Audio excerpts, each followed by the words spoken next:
Hey guys, we are going to start learning about grammar. And the very first place that we are going to start will be parts of speech. If my job is to teach you how to be better writers, I have to make sure that we all know the basics of being a writer and the basics of our language. So we're going to do a throwback to elementary school. I recognize that you may be familiar with these words, and if you are, that's awesome. And if you're not, then we're all going to start in the same place all together. So, we're going to start grammar with learning about our parts of speech. There are 8 primary parts of speech. We're going to walk through all of them together over the course of the next few weeks. Today, we are only going to focus on nouns and pronouns. On the screen, you can see that a noun is a person, place, thing, or abstract idea. So, pretty much, a noun is anything that you can touch or anything that you can think about. So a common noun is going to be just anything. Name's a general noun. It begins with a lowercase letter. Things like computer, cookie, desk, book, car. These are all common nouns. On the other hand, a proper noun names a specific noun. It begins with a capital letter, like Charlotte or Ohio or Nissan. Any of these are proper nouns, you would capitalize them. We're going to move on then. You also have possessive nouns. Possessive nouns show ownership.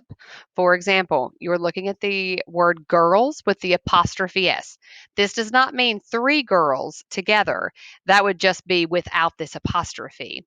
The moment you put the apostrophe, which looks like a comma in the air, the moment you put the apostrophe in the word, it's going to now own something. For example, the girl's car, the girl's book, the girl's school. You're going to have apostrophe S. You can also have proper possessive nouns, and those proper possessive nouns would be things like Rogers. So Rogers jeans, Rogers car, Rogers book. You have the apostrophe S. He owns something. If we're looking at this example sentence, we have specialist, which is going to be a noun. It's going to be a person. We have the word book, and then we have the name of an author, and this would be a proper noun. Now, if you're trying to figure out what a noun is, it's going to be any word that you can put the words a, an, or the in front of. A car, an apple, the student. If you can put a, an, or the in front of it, it's going to be a noun. Now be careful because you also have words that are abstract nouns. So things like freedom, you cannot touch it, but you can think about it. Therefore, it's going to be a noun. You have words like time. Time is an abstract noun. You cannot touch time. You can touch a clock. That's a concrete noun. But time is also something you can think about, so it's going to be a noun. Nouns. Very connected to nouns are going to be pronouns. Pronouns in its basic form take the place of a noun. If you would like to get a song into your head that's going to just go for a while, click on this link. It's one of my favorite Schoolhouse Rocks videos, and it's going to show you exactly what a pronoun is with all of the examples. Music has been proven to go into a different place in your brain, so if you want to really figure out what a pronoun is, click the link. We have several different kinds of pronouns, and all of these are going to be in practice for you in a sheet in just a minute. So, for a personal pronoun, these are your basics. They have to do first person, second person, and third person. First person, you can remember, that would be I, me, mine. Personal pronouns, anything that can take the place of me. I'm not going to say, Miss Frye teaches your class. I'm going to say, I teach your class. Or give that to Miss Frye. That sounds very weird. I'm not going to do that. I'm going to say, give that to me. For second person, that's anything to do with you. So you, your, that's going to be second person. For third person, you're going to have he, she, it, they. So anything that's not me or you and it's about somebody else, that's going to be your third person. For reflexive, those are any words that refer back to yourself. Myself, yourself, himself, themselves, because their self is not a word. Neither is his self, even though, like, sometimes we say it. Himself is the actual word. For interrogative pronouns ask a question because interrogative sentences are questions. So which, whose, whom. On another one you have is demonstrative pronouns. They demonstrate something. If you can point to it and go, this one, this and that are going to be demonstrative pronouns because they point out something very specific. Finally, you have indefinite pronouns. That's when you don't know exactly who or exactly how many.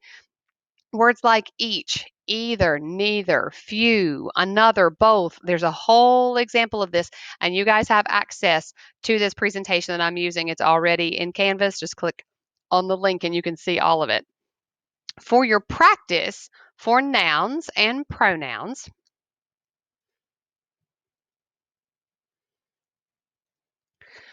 For your practice with nouns and pronouns, we have this lovely sheet. There are several things for you to look at. The first one, we have underlined words here, and each little underlined word has a number off to the side, and it corresponds with this sheet right here. So that's where you're going to put your answers. The very beginning of this practice is asking you to identify if it's a common noun, which is just any old noun, or if it's a proper noun. Keep in mind, proper nouns always begin in capital letters. Always. Or if it's a possessive noun, like possessive common noun or a possessive proper noun. So you're going to label each of these. Your first example has Camaria's with the apostrophe s right here, and she obviously is going to be proper because that is a name. And then she has the apostrophe s at the back because she owns family. So I'm going to write possessive and then a capital N because she is a proper noun. Further on this sentence, we have the word house. House has a lowercase. That helps you. And we don't know whose house. We don't know what house. It's not the Biltmore house. It's just a regular house with a lowercase letter. And so that's going to be just a regular common noun. You can put the little lowercase n off to the side. As you scroll through this sheet, you're going to see different kinds of practices. For this practice, we're going to underline any of the nouns that you see. And off to the side, off behind it, you're going to put in parentheses. These are parentheses. You're going to put whether it is a proper noun or if it's a common noun.